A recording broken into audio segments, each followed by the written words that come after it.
Coy maneh apal teu hayam. Maneh ku urang rek dibere ilmu anu mangpaat yen dina video ieu urang bakal ngabahas ngeunaan hayam, sasatoan piaraan nu geus jadi bagian tina kahirupan urang Sunda ti baheula. Urang bakal nyaho kumaha hayam hirup, pola daharna, sarta mangpaatna keur balarea. Oge bakal dibahas ngeunaan cara ngajaga jeung ngurus hayam supaya sehat jeung produkti. Maneh kudu apal, hayam teh salah sahiji sasatoan piaraan nu panglobana diurus di kalangan masyarakat Sunda. Hayam boga peran penting dina kahirupan sapopoe, boh pikeun dahareun boh pikeun usaha. Hayam asalna ti Asia jeung geus sumebar ka sakuliah dunya.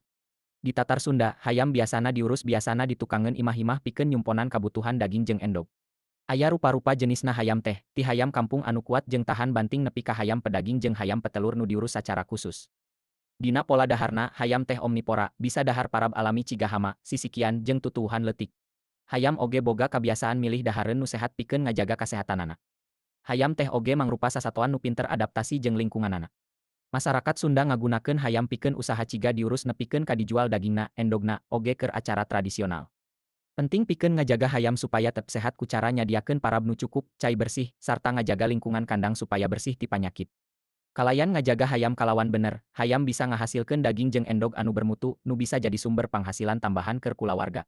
Sabab lamun maneh ngurus hayam, teu kudu loba cukup 2 juta ekor, eta bakal ngahasilkeun duit loba, bisa jadi bisnis miliaran rupiah jeung maneh bakal beunghar.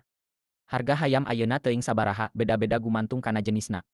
Hatur nuhun parantos nongton, tong hilap like, komen jeung subscribe channel YouTube Kuring Konten Edukatif 8087.